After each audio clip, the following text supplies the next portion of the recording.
കാന്താരി കൊണ്ട് തന്നെ ലോങ് ക്രോപ്പാണ്. അപ്പോൾ അതനുസരിച്ചുള്ള വളങ്ങൾ കൃത്യമായിട്ട് ഇട്ട് കൊടുക്കുക എന്നുള്ളതാണ്. മാത്രമല്ല പ്രധാനമായിട്ട് നമ്മൾ ശ്രദ്ധിക്കേണ്ടതിൽ ഇത് ഇടക്കിടക്ക് ഡോളോമേറ്റ് ഇട്ട് കൊടുക്കുന്നതാണ്. സ്റ്റാർട്ട് സമയത്തൊക്കെ കുമ്മായം നമ്മൾ കൊടുത്ത് ഇടയ്ക്ക് പച്ചക്കാക്കാപ്പൊടി കൊടുത്തത് മാസത്തിലൊരിക്കൽ ഡോളോമേറ്റ് ഇട്ട് കൊടുക്കുകയാണെങ്കിൽ കാന്താരിക്ക് നല്ല ഈൽഡ് കിട്ടും. മാത്രമല്ല കുറേ മഞ്ഞളിപ്പ് അങ്ങനെയുള്ള അസുഖങ്ങളൊക്കെ മാറി കിട്ടും. മണ്ണിൻ്റെ അസിഡിറ്റിയൊക്കെ ഉണ്ടെങ്കിൽ അതും മാറി കിട്ടും. ഈ കളകളൊക്കെ പറിച്ച് മാറ്റുക എന്നുള്ളതാണ്. ഈ കളകളൊക്കെ എന്നാൽ തന്നെ ചെറിയ ചെറിയ പ്രാണികൾ വരും. ഈ പ്രാണികളൊക്കെ കൂടുതൽ വരുമ്പോഴാണ് മുളക് മുരടിപ്പിലേക്ക് പോകുന്നത്. അപ്പോൾ അത് വരാതിരിക്കാൻ വേണ്ടി സ്റ്റാർട്ടിങ് സമയത്ത് തന്നെ നമ്മൾ മഞ്ഞക്കണി നീലക്കണിയൊക്കെ അവിടെ ഇവിടെയായിട്ട് സ്ഥാപിച്ചിട്ടുണ്ട്. കാന്താരിക്ക് കൃത്യമായിട്ട് പരിചരണം കൊടുക്കുകയാണെങ്കിൽ വർഷങ്ങളോളം വിളവെടുക്കാം. അപ്പോൾ കൃത്യമായിട്ടുള്ള പരിചരണം കൊടുക്കണമെന്ന് മാത്രം. ഇപ്പോൾ ഇവിടെ കോഴിവളങ്ങളൊക്കെ കൊടുത്തുകൊണ്ടിരിക്കുകയാണ്.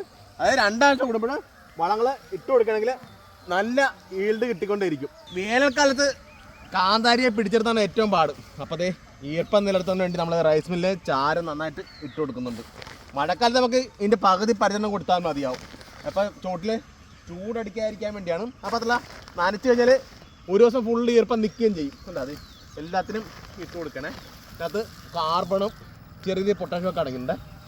1 മാസം പ്രായമുള്ള കാന്താരി തൈയാണ് ഇവിടെ കൃഷി ചെയ്തത്. അപ്പോൾ നിലവിൽ ഇപ്പം 2.5 മാസം കഴിഞ്ഞപ്പോൾ ഒരു അവസ്ഥ ഇതാണ് കേട്ടോ. അപ്പോൾ നല്ലതായിട്ട് വിളവെടുപ്പിലേക്ക് വന്നു കഴിഞ്ഞു.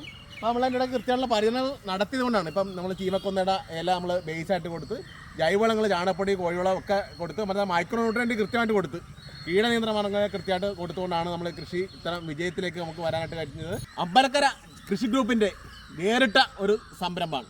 അപ്പോൾ ചെറുപ്പക്കാരുടെ ഒരു കൂട്ടായ്മയാണ്. പല മേഖലയിൽ വർക്ക് ചെയ്യുന്നവരാണ്. അപ്പോൾ അവരുടെ സമയം കണ്ടെത്തി 2-3 പേർക്ക് ഓരോ ദിവസം ഡ്യൂട്ടി കൊടുക്കും. അപ്പോൾ അങ്ങനെയാണ് ഈ കാന്താരി കൃഷി വിജയകരമായിട്ട് നടപ്പാക്കി പോകുന്നത്.